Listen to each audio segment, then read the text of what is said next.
Everyone welcome back.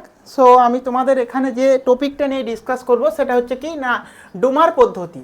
তো ডুমার পদ্ধতি কি জন্য ব্যবহার করা হয় না, ডুমার পদ্ধতি ব্যবহার করা হয় নাইট্রোজেন কি নাইট্রোজেন পার্সেন্টেজ অফ নাইট্রোজেন বার করার জন্য ডুমার পদ্ধতি ব্যবহার করা হয়। আর ডুমার পদ্ধতি থেকে তোমাদের নিট এক্সামে স্পেশালি যে কোশ্চেন আসে সেই কোশ্চেনগুলো কিভাবে আসে না পার্সেন্টেজ অফ নাইট্রোজেন কত পরিমাণ আছে সেটা সম্বন্ধে তোমাদের কোশ্চেন আসে, একটা ম্যাথ আসতে পারে। আবার কি কোশ্চেন আসতে পারে ডুমার থেকে, যে ডুমার পদ্ধতিতে কোন মেটাল ইউজ করা হয় না কপার অক্সাইড হচ্ছে কি নাইট্রোজেন মিনস কি যে এন রয়েছে নাইট্রোজেন অ্যাটম থেকে N2 গ্যাস তৈরি করা হয় এই পদ্ধতির মাধ্যমে। আমাদের একটা ম্যাথ দেখাচ্ছি এবং সেখানে ম্যাথ দেখলেই তোমরা বুঝতে পারবে কিভাবে এটা এখান থেকে প্রবাবেল কোশ্চেন তোমাদের এক্সামে আসতে পারে। দেখো এখানে লেখা রয়েছে কি না ডুমার পদ্ধতিতে 0.3 গ্রাম জৈব যৌগ থেকে 300 কেলভিন এবং 715 মিলিমিটার চাপে। তাহলে একটা জিনিস কি লেখা রয়েছে না 300 কেলভিন এবং 715 মিলিমিটার চাপে 50 মিলি নাইট্রোজেন পাওয়া যায়। শতকরা পরিমাণ কত? তাহলে নাইট্রোজেনের যখন আমি শতকরা পরিমাণ নির্ণয় করব তখন আমরা কি জানি যে আমরা P1V1 ইকুয়ালস টু P2V2 এটা আমরা সূত্র জানি। সেইখান থেকেই যদি আমরা জানি যে V2 আমরা বার করতে পারি প্রথমে ভলিউম, তো ভলিউম বার করার জন্য যে সূত্র হচ্ছে P1V1T2 বাই P2T1। কারণ দেখো আমার এখানে যে প্রসেস ছিল সেই প্রসেসে কি না পার্সেন্টেজ অফ নাইট্রোজেন বার করার জন্য 28 ইন্টু ভি মানে volume into 100 divided by 22.4 into W কি কত ওয়েট নিচ্ছে এটা। তাহলে এই ফর্মুলা যদি আমাকে দেখতে হয় ভি মানে ভলিউম, তাহলে আমাকে ভলিউম আগে বার করে নিতে হবে।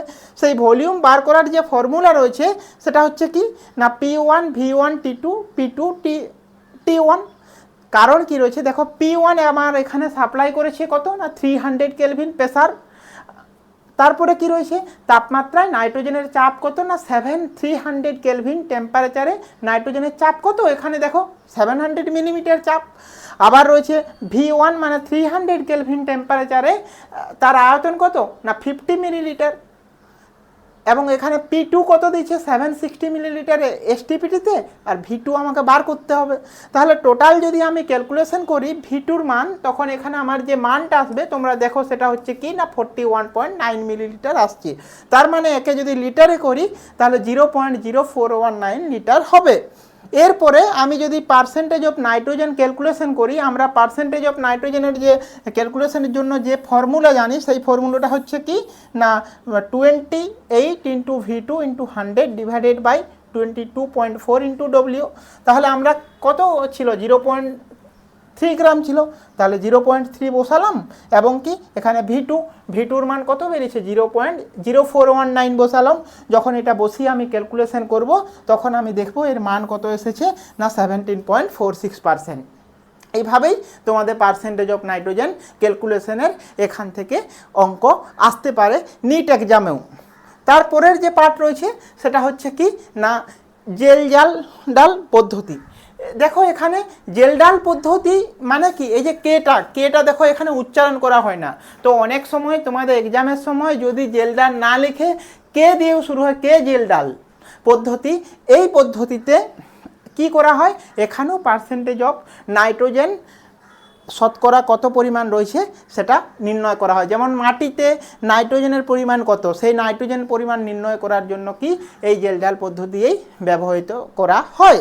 এবং এখানে এটার ফর্মুলা কি মনে রাখবে পার্সেন্টেজ অফ নাইট্রোজেনের যে ফর্মুলা সেটা হচ্ছে 1.4 into V1 minus V2 into N মানে নর্মালিটি বাই ডব্লিউ মানে ওয়েট কত থাকবে। দেখো জেল-জাল পদ্ধতির একটা ফর্মুলা, সেকেন্ড হচ্ছে কোন কোন ক্ষেত্রে জেল-ডাল পদ্ধতি ব্যবহার করা যায় না। দেখো যদি নাইট্রোজেন বার করানোর সময় যদি তোমার কাছে কোনো অ্যাজো কম্পাউন্ড থাকে, অ্যাজো কম্পাউন্ড বলতে কোনগুলো না N ডবল বন N, দেখবে আমার প্রিভিয়াস লেকচারে রয়েছে ডায়াজোনিয়াম সল্ট প্রিপারেশনের সময় সেখানে N ডবল বন N অনেকগুলো এজো কম্পাউন্ডের তোমাদের এক্সাম্পল দেওয়া হয়েছিল।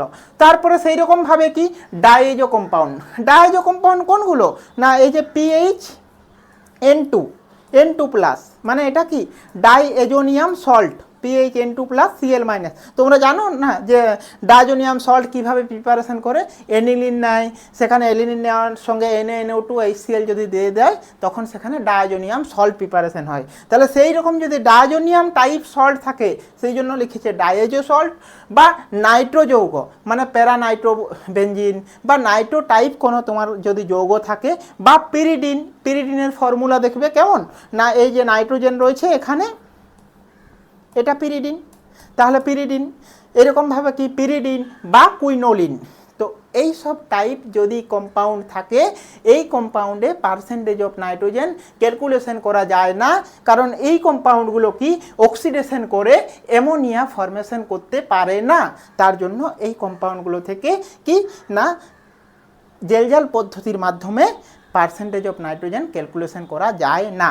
হ্যাঁ, এখানে তোমাদের এই বছরের আরেকটা ইম্পর্টেন্ট পার্ট মনে হয় আমার, যে ট্রিপল অনুঘটক কি, এটা ইম্পর্টেন্ট কোশ্চেন। কারণ ট্রিপল অনুঘটক কাকে বলা হয়? এই জেলডাল পদ্ধতিতে কপার সালফেট বা মার্কারি পরিবর্তে যে সল্ট যে কম্পাউন্ডের মিশ্রণ ব্যবহার করা হয় তাকে বলা হয় ট্রিপল অনুঘটক। কম্পাউন্ডটা কি দেখো, এখানে আমি স্টার মার্ক দিয়ে রেখেছি, selenium metal plus copper sulphate plus K2SO4 120 এর মিশ্রণ করার পরে যে কম্পাউন্ডটা পাওয়া যায় সেই কম্পাউন্ডটা এখানে ব্যবহার করা হয়। এটাকেই বলা হয় কি না ট্রিপল অনুঘটক। দেখো এই রিলেটেড তোমাদের কাছে আর একটি ম্যাথ নিয়ে আসবো, যে ম্যাথটা তোমাদের কাছে খুবই গুরুত্বপূর্ণ। দেখো, হ্যাঁ দেখো, এটা তোমাদের নিট এক্সামে এসেছিল 2014-তে তোমাদের এটা নিট এক্সামে এসেছিল এই সেম টাইপ কোশ্চেন। আবার 2016-তে তোমরা দেখবে না, 18-তে সেম ডুমার পদ্ধতির মাধ্যমে পার্সেন্টেজ অফ নাইট্রোজেন ক্যালকুলেশন এসেছিল। তো আমি এটাই তোমাদের দেখাচ্ছি। দেখো এখানে লেখা আছে নাইট্রোজেন বিশ্লেষণে জেলডাল পদ্ধতিতে নাইট্রোজেন যুক্ত মাটির নমুনায় 0.75% এর বিশ্লেষণে অ্যামোনিয়া নির্গত হয় এবং তা 10 ml 1 মোলার H2SO4 দ্বারা প্রশমিত করা হয়। আমি তোমাদেরকে ফর্মুলা কি দেখালাম, যে ফর্মুলাটা কি জেলডাল পদ্ধতির যে ফর্মুলা, কিভাবে পার্সেন্টেজ অফ নাইট্রোজেন তোমরা ক্যালকুলেট করবে। পার্সেন্টেজ অফ নাইট্রোজেন ক্যালকুলেশন করার জন্য তোমাদেরকে কি ফর্মুলা দেখিয়েছিলাম, V1 মাইনাস V2 ইন্টু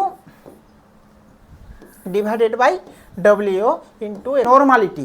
ঠিক আছে, তো যে রয়েছে 10 ml 1 মোলার H2SO4, তোমরা জানো তো যে 10 ml 1 মোলার H2SO4। মনে রাখবে নর্মালিটি আর মোলারিটি কিভাবে আমরা দেখব না, কোনো একটা মলিকুলের মনে করো তোমার কাছে HCl রয়েছে, HCl যদি থাকে তখন কি করবে না, তোমার কাছে যদি HCl থাকে, HCl নর্মালিটি যত মোলারিটি ততই। ঠিক আছে, সেই রকমভাবে H2SO4 এর যদি দেখো তুমি না, এখানে কত মোলারিটি যা রয়েছে, নর্মালিটি হবে 2N। কেন 2N হবে?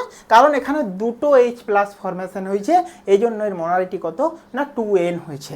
তাহলে দেখো 10 ml 1 molar H2SO4 equals to কত হবে না 20 ml 1 নর্মাল H2SO4 হবে। দেখো তোমরা যদি ক্যালকুলেশন করো, বা যদি সেম লিখো 10 ml 1 molar H2SO4 equals to কি লিখতে পারো, এটাই না 10 ml 2 নর্মাল H2SO4। ওকে, এরপরে তুমি এই ফর্মুলাতে তুমি এই মানটা বসিয়ে দাও। দেখো কি বসাবো না, এখানে রয়েছে 1.4 ইন্টু V1 V2, যদি আমি এখানে কত লিখি না 10 ml নর্মালিটি 10, দেখো এখানে 10, নর্মালিটি কত রয়েছে না, নর্মালিটি দেখো এখানে 2 রয়েছে, তাহলে নর্মালিটি 2 ডিভাইডেড বাই কত W এর মান কত রয়েছে না 0.75, তাহলে তুমি W যদি দিয়ে দাও 0.75, তাহলে যে পার্সেন্টেজটা আসবে সেই পার্সেন্টেজটা তোমরা যদি ক্যালকুলেশন করে দেখো 37.33% তোমাদের মান আসবে। তো এইভাবেই তোমাদের কি না জেলডাল পদ্ধতি এবং কি না ডুমার পদ্ধতির থেকে বিভিন্ন রকম ম্যাথ আসতে পারে তোমাদের এক্সামে। ওকে, বাই বাই, চলো দেখা হচ্ছে নেক্সট ক্লাসে।